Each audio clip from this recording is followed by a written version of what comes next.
Bhagavate Vasudevaya. Om Namo Bhagavate Vasudevaya. Om Namo Bhagavate Vasudevaya.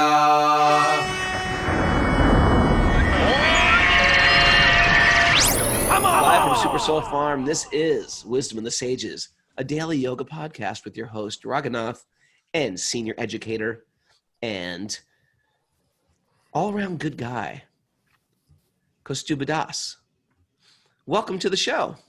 Welcome to Wisdom in the Sages. We study here sacred literature of India, which has a lot to do, even though sometimes you hear about ancient books and like, what relevance does this have in the modern world? It has every bit of relevance. Matter of fact, it almost speaks louder to us today than it might have seemed 50 years ago, 100 years ago. I can say for myself, the directions of Vedic thought speak more to me now that I'm on the north side of 50 years old than when I first got into this when I was 21, 22. What do you think about that, Kaustubha? Yeah, that's why sometimes instead of saying ancient, I say timeless, right? Ancient. Ancient means maybe it had a beginning. Yeah, that's true. And also it implies something very old, and immediately the mind may go to the thought that it's not so relevant today. But when you say timeless, that means beyond time. It's beyond time. It's applicable in any time. It's not relative to time. It's not relative. It's hard to understand that. When did yoga start? 500 years ago, 1,000 years ago? It's eternal. As long as there's been jivas, means spirit souls, and as long as there's been God, there's been a certain demographic of spirit souls who've said, what's life about? What am I doing here? What's our purpose? How do I feel connected? That is an international, interplanetary question that a certain demographic of souls get to in their evolution. Why am I here? Matter of fact, some people ask that question, they're like, well, and they find some reason why they're here, but it's a less than perfect reason often. They get into something, even if it's something, a good thing, like, oh, we raise kids and my kids have given me meaning. Or, we get married and this romance has given me meaning. Or some people, it's career focused. My career has given me meaning. Or sometimes it's a social issue. That has given me meaning. But it's not the key. There's a lot of skeleton keys, but not everyone fits the lock.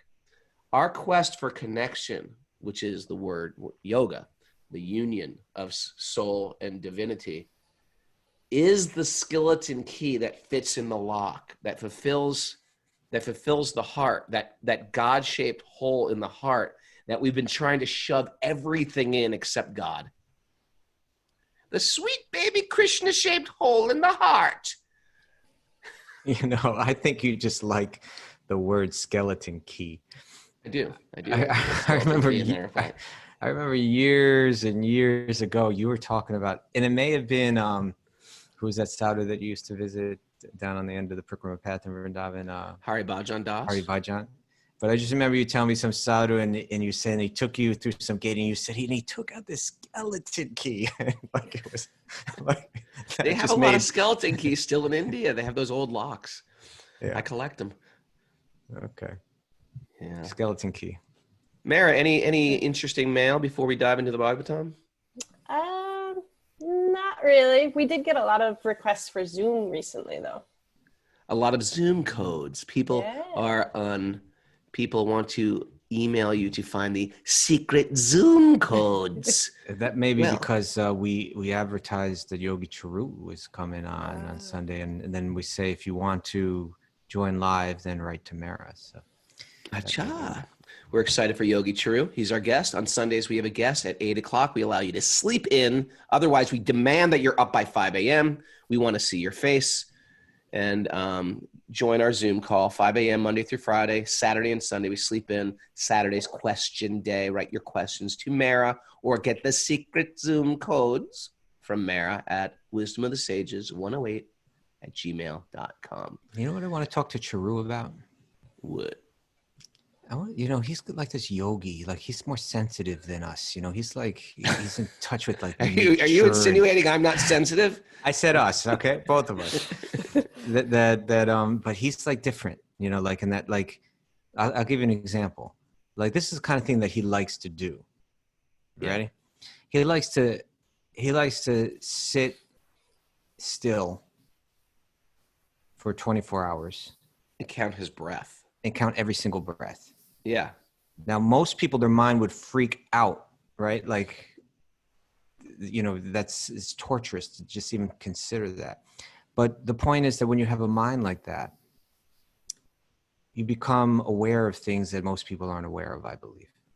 And I think that plays out in the realm of nature too. So like these yogis that lived he lived up there in the Himalayas, and he learned from these yogis the kind of stuff that he learned, from nature and from the animals, and the kind of insights that it gave him to life. And then the way that perspective kind of plays out in his life living in New York City and so on, I'd be very interested in that.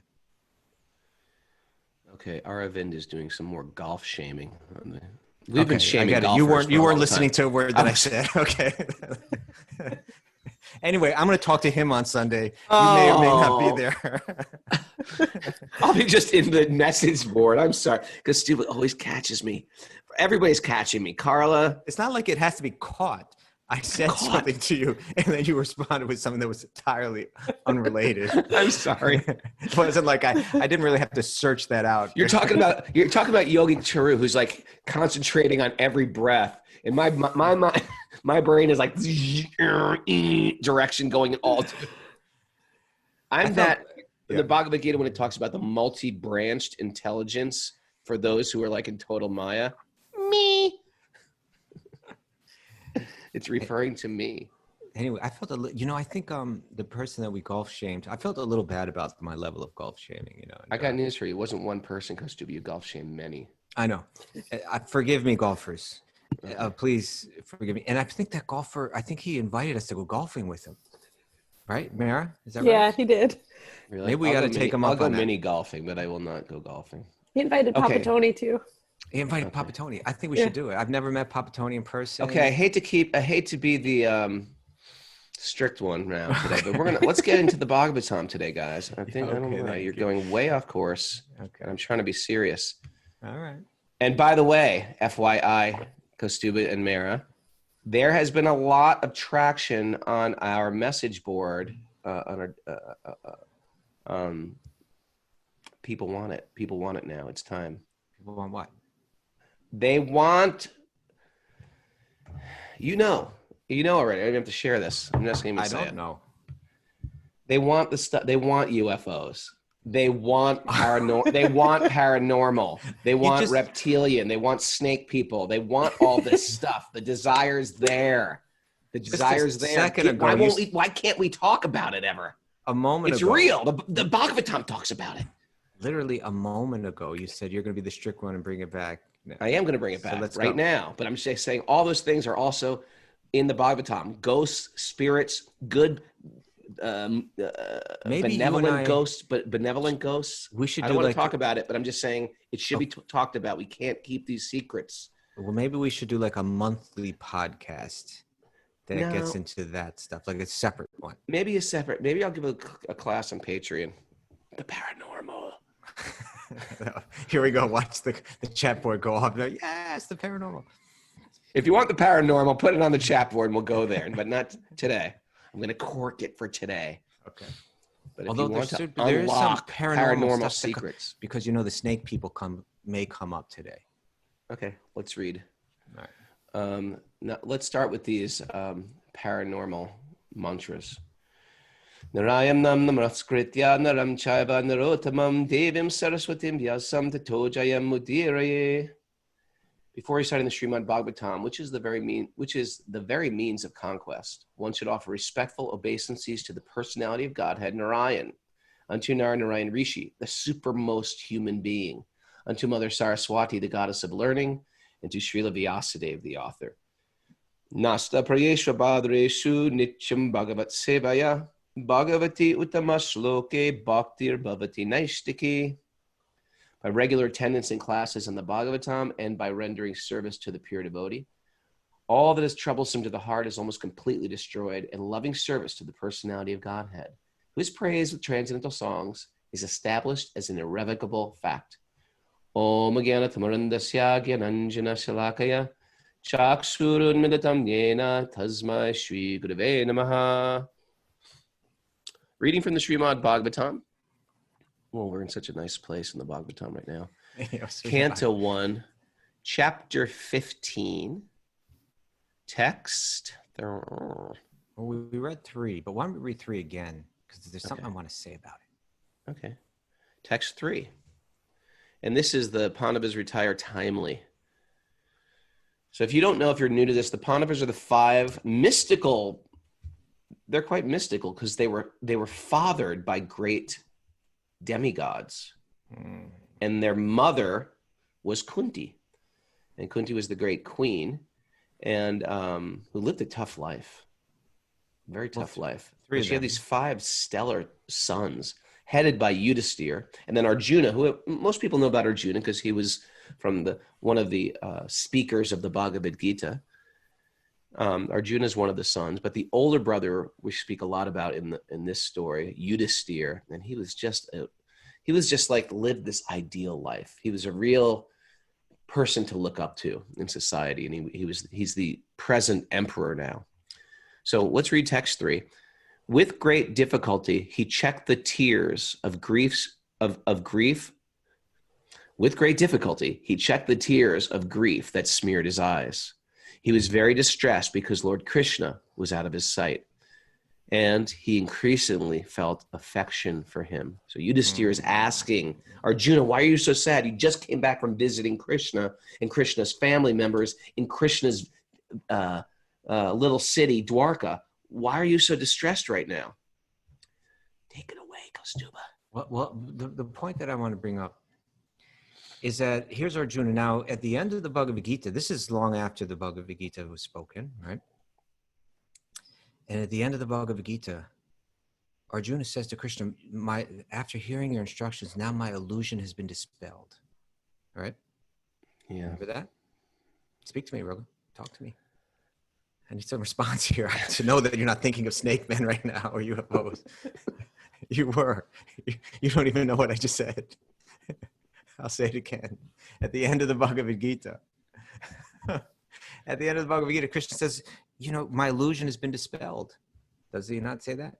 Yes. Okay. Well, And so Arjuna, we see him as this great enlightened being. He was this great Bhakti-yogi. He's totally connected. He has this intimate relationship with Krishna, right? Krishna speaking Bhagavad Gita to him brought him beyond illusion. But here he is crying, right? Lamenting. True? yeah, he's back in Maya, back in illusion. Doesn't it seem that way? It seems that way, right? This is like the Bhagavad Gita, it's all over. Yeah, he's lamenting again, right? Okay, Yeah. but at the same time, it says here, he was very distressed, which seems to be like, well, isn't it the materialistic person, a person that's an illusion that's distressed? Isn't the enlightened one? It doesn't matter what's happening; their consciousness is steady. It says he was very distressed because Lord Krishna was out of his sight. So the reason for his distress is different than the reason for our distress. And then it says, and he increasingly felt affection for him, right? That the affection, the intimate connection that he has with God was increasing through his distress. And this is what we were speaking about yesterday. A little bit. It's a different type of distress. You're going to go deeper? Yeah. You're going to go deeper here? I want to go deeper into this because it's right here in the verse. It's laid out in such an interesting way, right? When we look at, it's said sometimes that we can understand that this world is an illusion using the analogy of like a mirror. It's not an illusion like it absolutely doesn't exist, but this world is like an illusion in the sense that it's a reflection of something else. And reflections are really tricky. Like mirrors exist, but when we look at them, we can become confused as to what reality is. Because they seem to be exactly the same as something, but they're the exact opposite of something, right? If I look in a mirror, it looks exactly like me, except it's 100% backwards. Right. And so commonly we could think, okay, in this world we suffer, we become illusioned, and if one wants to look at it from a, say, Upanishadic kind of point of view, you know, a Vedic philosophical point of view, a Jnanic point of view, it would seem that when we suffer in this world is due to our attachment to material things and the confusion that material things are what bring me happiness. I need to detach myself from everything material, and then I'll achieve a state where I'm no longer going up and down, and there'll no longer be any distress or lamentation or crying and smearing one's eyes, which is what's mentioned here, which is what Arjuna is doing. So one thinks, okay, the opposite of that kind of illusion means total peace. And now I'm no longer crying over this or lamenting over that, or even feeling increasing affection, right? I'm even and I'm peaceful, right? But what we can understand, what's hinted at in this verse, or what's like kind of built into this verse, you can read out of this verse, is that enlightened state. From one perspective, you could say that it's not that all emotion is gone, but that it's where that emotion is directed or what that emotion is connected to that is significant.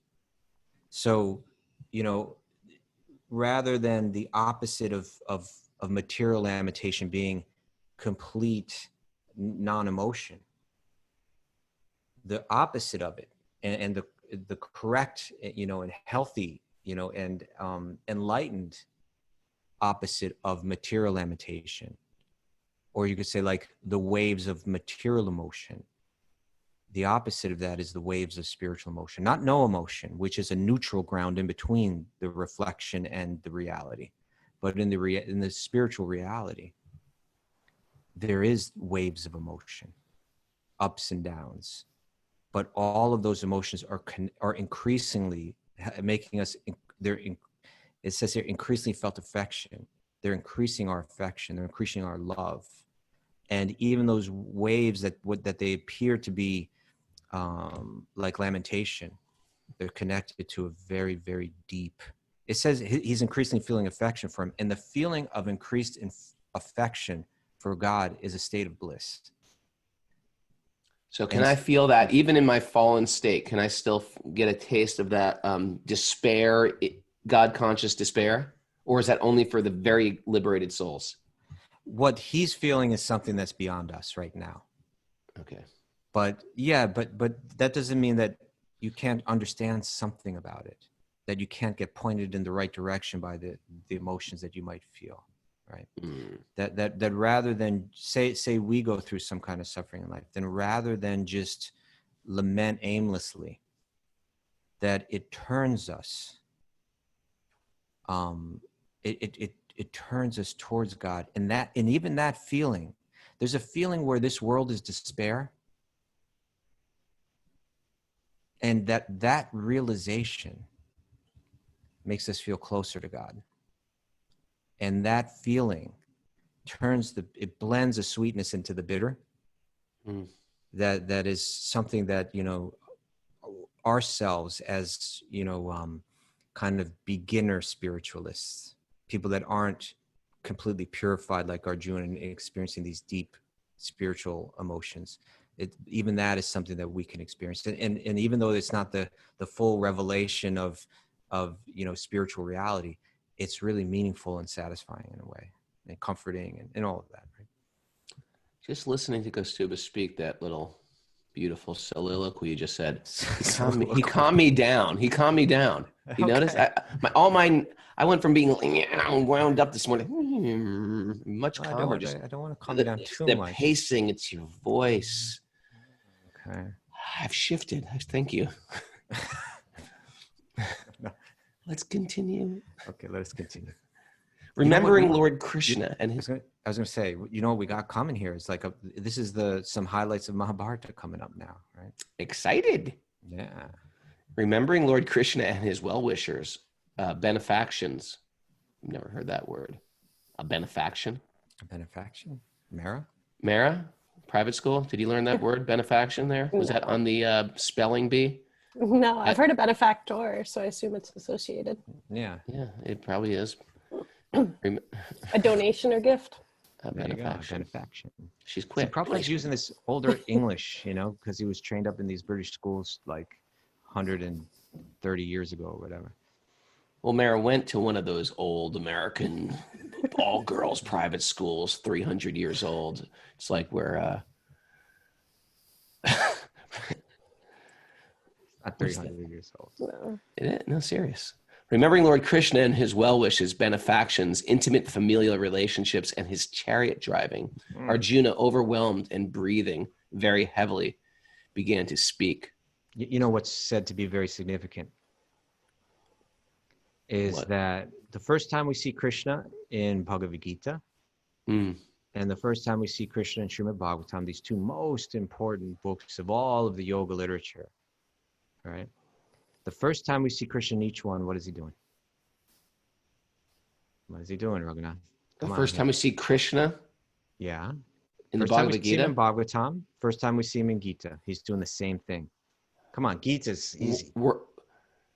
Driving a chariot? Hanging. Thank you, Mara. Sorry, Thank Raghu. you. I thought it was a trick question, like was he holding something magical? He is Driving his driving. chariot. He's serving his devotees. He's serving his devotees. There you go. Literally, yeah, specifically by driving Arjuna's chariot, right? Bhagavad Okay. Gita opens up. Arjuna says, "Dear Krishna, please drive my chariot between these two armies, so I can see who I'm going to face on this battlefield." Krishna is serving the devotees always. Bhagavatam. When do we see that in Bhagavatam? What's the first time we hear about Krishna in the We Bhagavatam? see actually Krishna, rather than not just someone talking about, but like actually he starts to appear as a character in Bhagavatam. I can't remember exactly. Well, there's a clue. He's driving. He's serving his devotees. Yeah. Oh. Okay. Okay. Oh, he's driving the chariot. Okay. But what was the incident? It was when. Bhishma, grandfather Bhishma. No, it was when Ashwatthama, that Arjuna was chasing down Ashwatthama a couple chapters ago, right? And Krishna's driving his chariot. This is when the teacher like calls on you and you just don't know the answer and you're like, Mara knew the answer.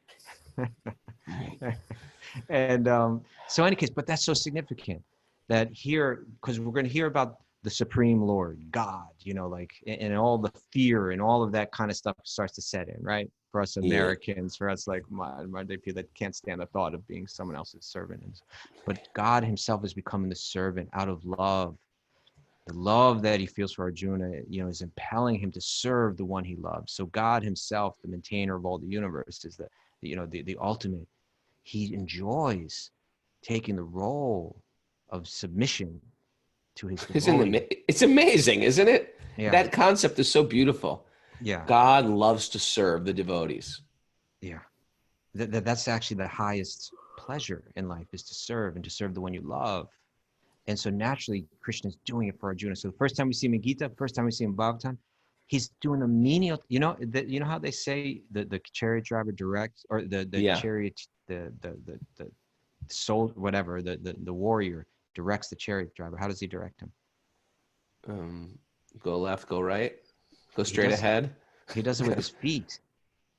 Oh, he steps on the. Yeah, like you hit him on this side, it's for turn right. You hit him on that side. How do you know how to drive a chariot?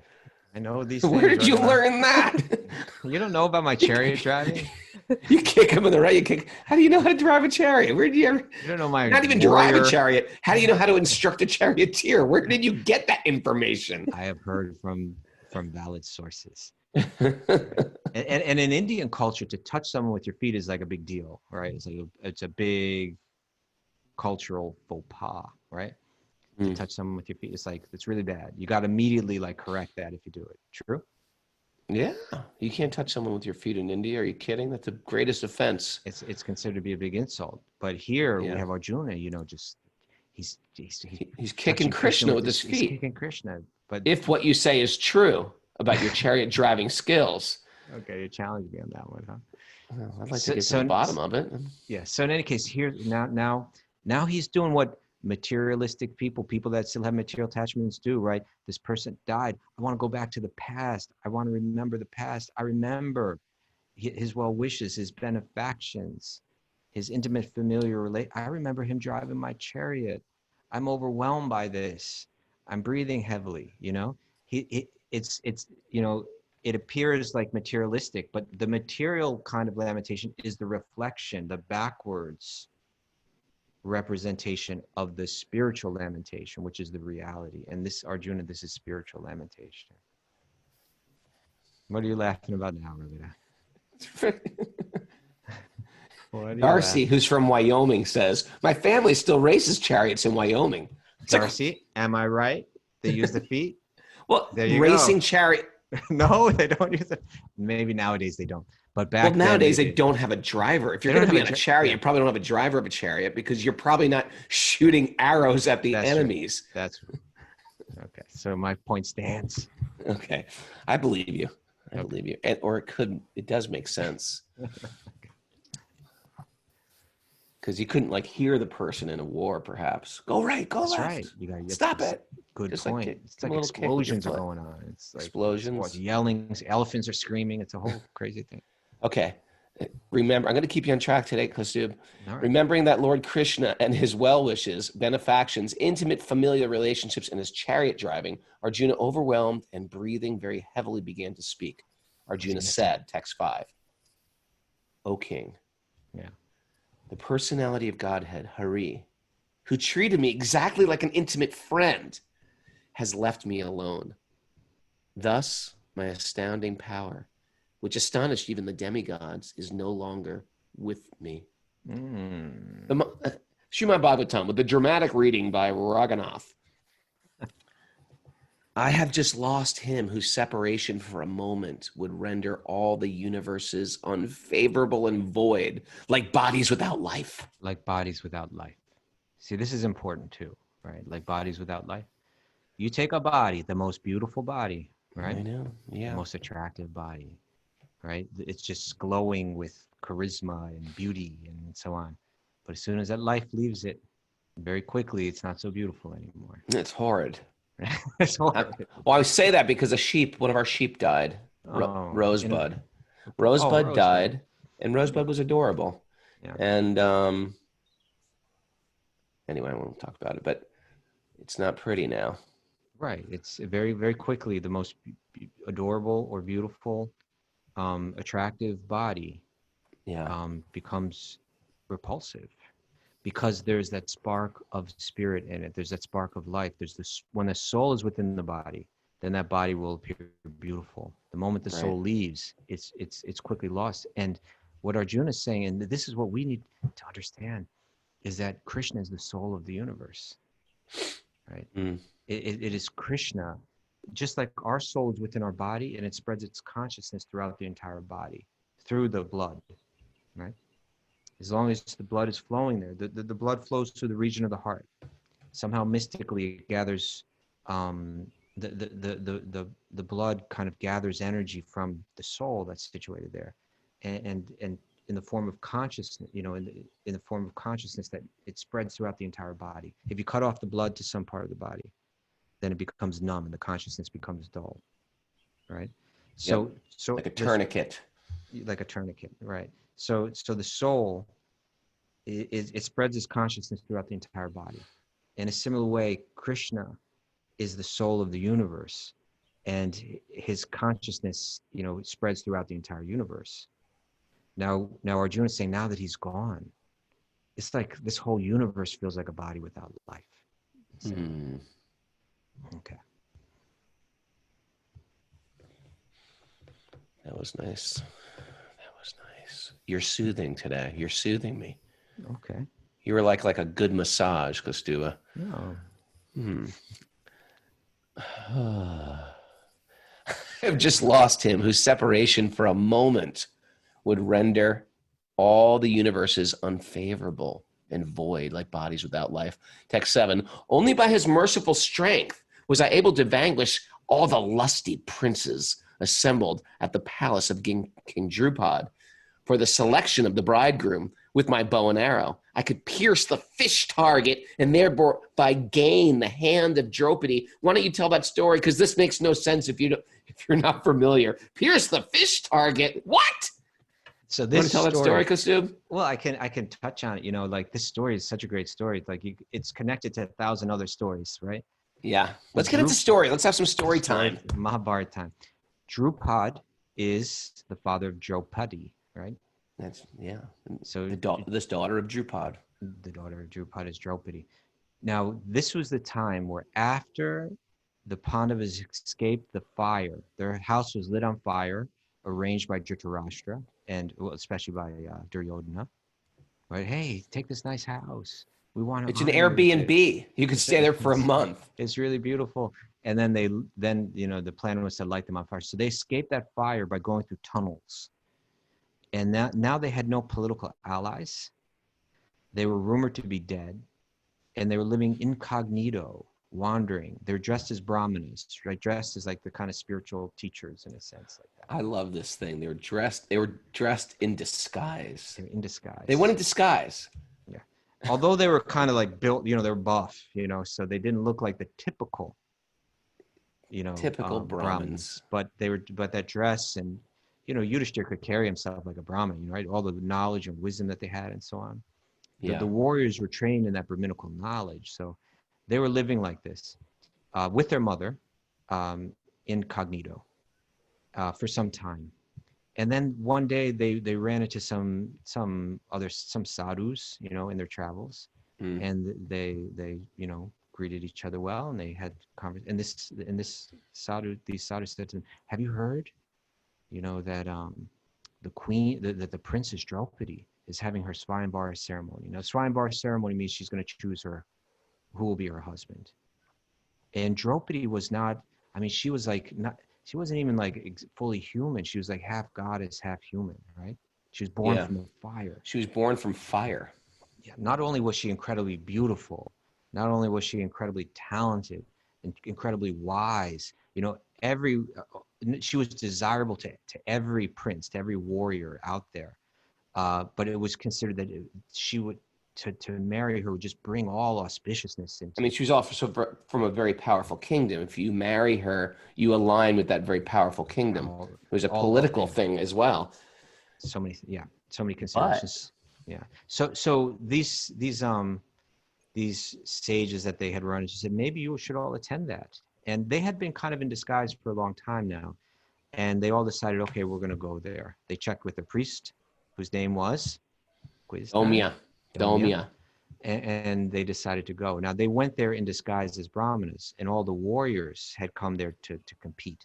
And they're in this kind of big stadium, right? And the Pandavas like in the brahmana section, like they had different sections there. Any ladies having an engagement similar to this, where a bunch of men came to a stadium and fought over you, and the winner. And now Drupad, from before Draupadi's birth, he admired Arjuna so much that he wanted to give a daughter to Arjuna, right? He wanted his daughter to be married to Arjuna. It's not that. It's not. No, that. That's true. I mean, he admired Arjuna, but he hated Drona. And he wanted a daughter. That's part of the story. That would wanted a son. He wanted a daughter. He wanted a daughter that, because Arjuna was Drona's favorite disciple. So he felt like if I could have a daughter that would capture Arjuna's heart, it would break my enemy's heart. Okay. It would break my enemy's heart. And if I have a son that could actually kill Arjuna's teacher, because I can't kill him. The guy's too powerful. Okay. And that's why he had Drishtajumna, Draupadi's brother. Right. But at the same time, what I said was true. That he did Arjuna. admire Everybody Arjuna. loved Arjuna, yeah. Yes. And how did he know Arjuna? Arjuna captured him, bound him, right? I mean, this is a whole nother story. But it's a great story. It might get too long if we go into that story. So in any case, now the Pandavas are rumored to be dead. Arjuna is rumored to be dead. But not rumored, they were believed to be dead, but there were rumors that they might still be alive. Right.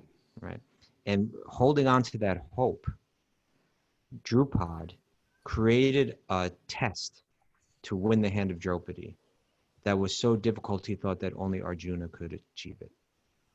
And that challenge was that somehow very high in the air, suspended, was a wooden fish. Underneath that fish was a wheel with spokes that was spinning.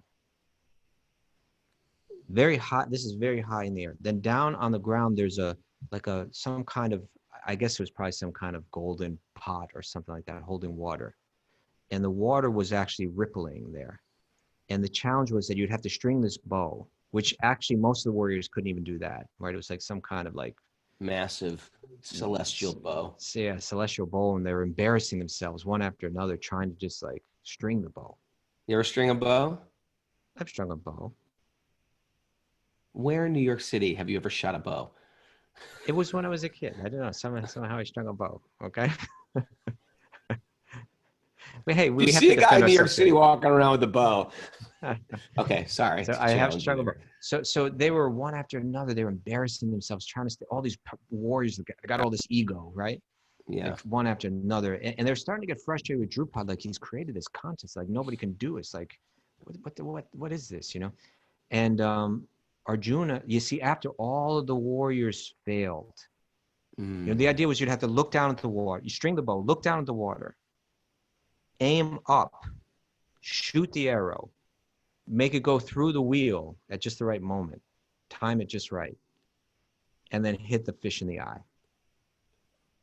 So you're not even looking at the fish. You're looking at a reflection to get to the fish. Yeah. It's pretty incredible. And one after another, they're failing and they're being embarrassed. And as this is going on, and you can imagine there's many warriors, there's one after another, just like, and there's Draupadi standing there with a garland, ready to garland the one that wins, you know, beautiful, attractive, seductive, you know. And meanwhile, they're just embarrassing themselves one after another, and they're beginning to become angry at Draupadi, at the father.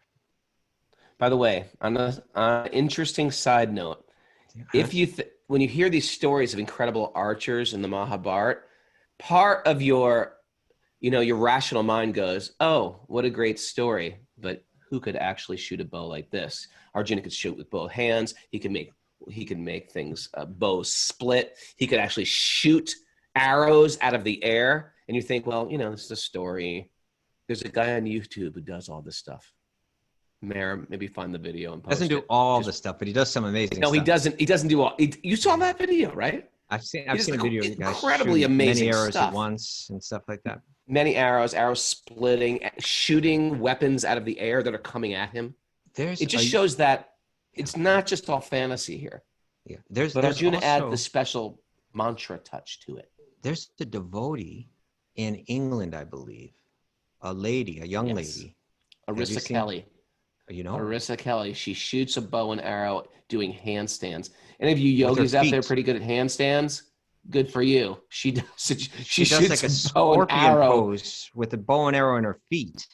It's unbelievable. And hits a target with it. Yeah. I follow her on Instagram. I knew you would be into that. We had to have her on the show. How did Let's you get lose? her on the show. Okay. So who takes that up as a career? So now all of these warriors are completely angry and humiliated and mad at Draupadi. And then I believe it's Yudhishthira that stands up from the Brahmana section of the stadium, right? And he says, are Brahmanas allowed to participate in this, or is it only the warriors?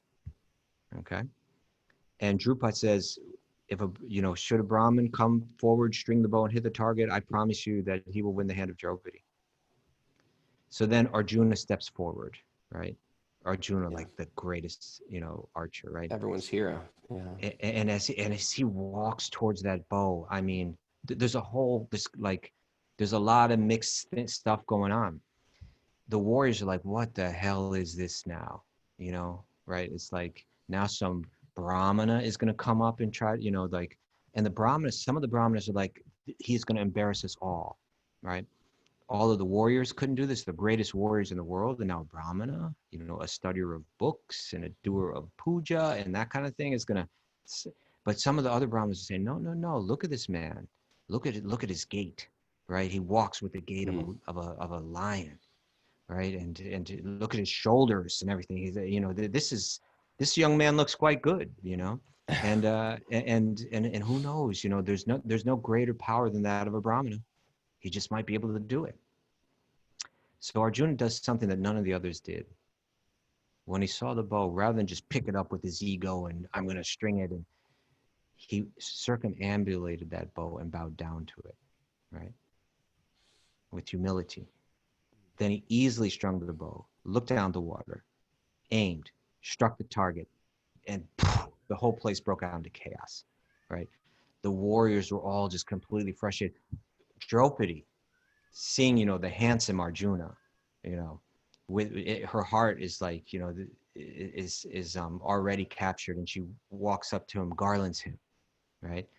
Draupadi is, thrilled, but still confused. I don't know who this person is that's about to marry my daughter. And meanwhile, all of those warriors, the most powerful ones, Drona, Karna, and others, not Drona, I'm sorry, Duryodhana, Karna, and others, they all say, let's attack Draupadi. And they go after him. So Yudhishthir, Nakula, Sahadev, the three of the Pandavas, they take Draupadi out of that scene. And Bhima and Arjuna stand up and protect Draupadi against all these warriors. They fight them all off. And then they go with Yudhishthira, they go back to the home where they were staying, and the story continues from there. But Arjuna recognizes that it is Krishna. It is only by his blessing that I was able to do what no other warrior could do. Why was I able to do something that no one else was able to do? It was only because of Krishna's blessings, because Krishna wanted it, because Krishna blessed me to achieve that. Because of him, I could do that. Now that he's gone, I feel like I can't do anything. Another great quality of a devotee is even though Arjuna was a phenomenal warrior, and it wasn't random, he trained. He had an incredible teacher himself, but he trained harder than anybody. He trained at night. He was ambidextrous, right? He practiced left-handed, right-handed. Savya Suchi, he could fight with both hands, and he trained himself like that. Yet he always gave credit to Krishna. All the ability, Shabda Ke Parashram Krishna is the ability in man. So if you see something good in me, it's from Krishna, and takes no credit. Now Duryodhana wouldn't do it that way, right? He wouldn't. No, I've been working hard for this. Because it's because of me. There's such great archetypes. If you're a parent to raise kids, they are the archetypes of all these stories, because they're such charming and fascinating stories to even teach kids. Like, don't be like Duryodhana, be like Arjuna. Be like Arjuna. Be like Arjuna. Give all credit. Okay, where are we at? Back to text 8. Because he was near me, it was possible for me to conquer with great dexterity the powerful king of heaven, Indradev, along with his demigod associates, and thus enable the fire god to devastate the Khandava forest. And only by his grace was the demon named Maya saved from the blazing Khandava forest, and thus he could build our assembly house of wonderful architectural workmanship, where all the princes assembled during the performance of the Rajasuya Yagya and paid you tributes. This was there's two demigods. This is a good trivia question. There's two demigods. There's a demigod who's the architect of the gods. Okay. Mary, you know who that is? No. Vishvakarma. He's the architect of the demigods. And then there is the architect of the demons. You know who that is, Mara? Mayadanava? Yeah, Mayadanava. Okay, not bad. All right, here's another trivia. What else does Mayadanava build besides this magical palace for Yudhishthira? For Yudhishthira. Can I get a hint? It's a spaceship. That's the hint. It's a space. He builds a spaceship. He builds a spaceship for Shalva later in the 10th canto. I knew you were going to go to UFOs. I'm not going there. The Bhagavatam is. But you know what? I've been shouted at the message board. They said, no, keep the Bhagavatam. The Bhagavatam, paranormal, we're going to have to do for the Patreon community. We'll make a special class for the paranormal. Watch our Patreon subscriptions like double and triple. Going through the roof. So do you want to tell this story, or should I tell this story? I want you to tell the story, and maybe tomorrow, because it's getting late, maybe tomorrow I'll tell the Durvas Muni story. We got about 8 minutes left, so I have to be a little quick. But part of this story I always think of, because even what we're seeing right now, Arjuna's love for Krishna, it's that love of friendship. They have this very deep, kind of brotherly friendship kind of love. And that kind of love increases when you go through stuff with your friends, right? especially when you Yeah. go through challenges and you fight together. Even like guys are like that, like, yo, we fought together. And like, you know, those are my Well, I homeboys. can say personally, me and Kaustubha, I was going through a hard time, like, 4 days ago, 5 days ago, and every day Kaustubha would call me. It actually brought me to tears. Yeah. Kaustubha called me like 2 days ago, and I didn't even want to talk to him. Nothing personal. I was just going through a hard time. And I go, but I felt like, well, there's some business to attend to. And Kaustubha goes, I'm just calling to see how you are and make sure you're okay. It was so sweet. I actually started crying. And it is true. You actually get, when you work through things with people and go through hard times as well as joyful times, it connects you deeper. Yeah. Oh, thank you for saying that, Raghu. Well, thank you for doing it. Thank you for being you. Thank you for being a friend. And so, but also like what Arjuna and Krishna went through together, like they battled together, right? They went through battles together, some amazing ones, you know. And this was a battle. What happened was one day, Arjuna and Krishna, they went out to I believe they brought their wives with them, and they went to this kind of like on the bank of the Yamuna. They're just going for, it's like you go away for a weekend or something like that, right? Yeah, this was a good story. Yeah, and then they were walking along the bank of the river together, and they were approached by a Brahmana. But this Brahmana was like unique looking, right? His hair and his beard were like really bright, like almost like bright yellow. And he just looked fiery, you know. I thought it was red hair, but okay. I've read yellow, Bright- but maybe bright people yellow. describe, yeah, you know. Yeah. And but he was stunning looking, you know. He was no ordinary being. Right. And he begged them, and when they saw him, they're like, you know, because the warrior, by nature, they submit to the Brahmana, right? Like we've got all this power, and we've got physical power, we've got political power, but we've got big egos. Yeah. We're not quite as enlightened, you know, as the wise people, as the Brahmanas, right? So we recognize that we should submit ourselves to their instruction, and we even take a little pride in satisfying them, right? In doing good, you know, and so when Arjuna sees this Brahmana, he's like, please tell us, how can we serve you? Is there anything that we can do for you? Right? There's a culture, right? Mm. So now that Brahmana reveals his identity. Mara, who was that Brahmana? I don't know. Hints have been given. Hints have been given. She was kicking back, looking at the message board. She didn't think I was going to put her on the hot No, you I didn't didn't think. think so. I didn't thought think you so. put Raghu on the hot seat. Yeah, I thought I saw Mara kicking back there, a little, just sort of gazing off. Oh, Agni. There you go. Oh, someone wrote in. Did someone? Oh, okay.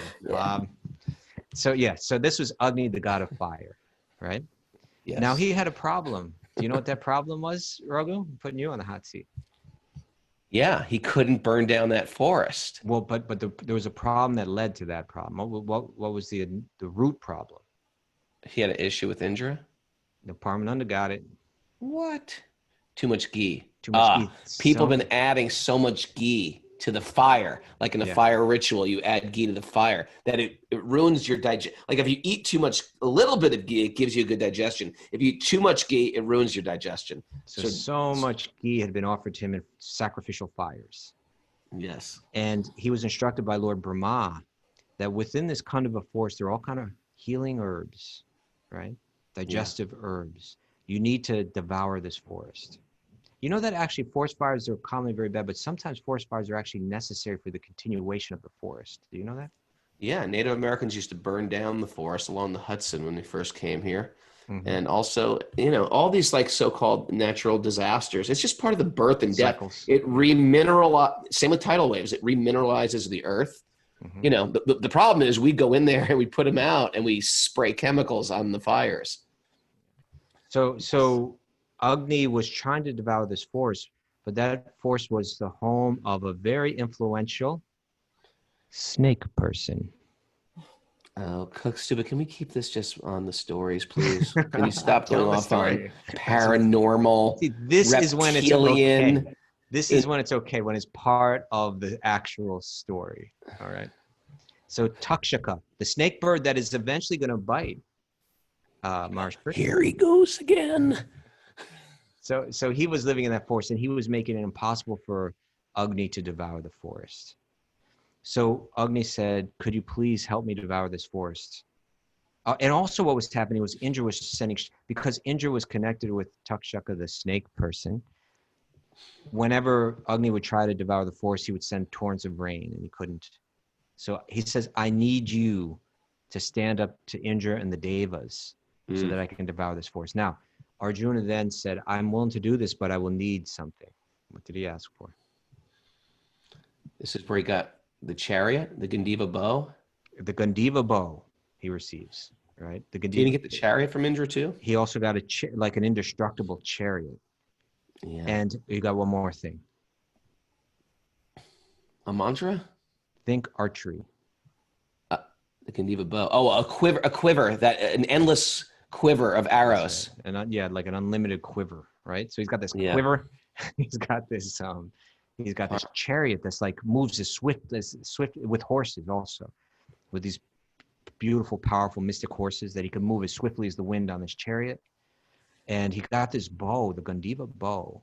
It said it looked like a rainbow, and it was studded with gems. It was stood as tall as a man, he started twanging that thing, and it was like thunder. And Arjuna was just like, yes, he just got everything that he needed, he got right there. But I don't think we have time to finish this story. We're just getting it started here. Why don't we pick up on it tomorrow? It's a bit of a cliffhanger. What's going to happen next? What's going to happen? Will Agni burn down the forest? Fire? Are we supporting forest fires here? What's going on here? Sometimes we do. Because animals die in the forest, and then the demon demigod is giving benedictions to Arjuna. This doesn't make sense. Can you make sense out of this tomorrow, Kaustubha? Agni's not a demon. What are you talking about? Mayadanaba. Oh, that's another thing. We haven't gotten there yet. Yeah. Okay, tomorrow. Oh, yeah, you're right. Yeah, okay. All right, well, anyway, thank you. Thank you for everybody being here. Thank you for being a friend, Raghu. Well, thank you for being a friend, and thanks for staying on track today. I thought you were going to drift off to mystical reptile beings who can shapeshift. That's a thing, too. Shape-shifting is a real thing in the Vedas. That's not me talking. That's the Vedas talking. Shape-shifting. It's called Kamarupa, right? That's with the deer, that they shot the deer when he was a shapeshifter. Arjuna shot the deer. They were shape-shifting. It wasn't a deer. It was a sage. Thanks, but everybody. There's a time and place for that. There's a time and place. Kaustubha, please stay on the literature. Thanks, everybody, for joining us. And tomorrow, we're excited for Dravida Prabhu is going to be a class on Sanskrit mantras. Yes. How will someone unlock the door for that? You can unlock the Dravida bundle. The Dravida bundle. You can unlock that by joining Patreon, because we have a whole Patreon Wisdom of the Sages party going on. And that is, thank you. Kaustubha's signaling. Get your hands off your headphones. No, I was just joining you. That's all. Oh, okay.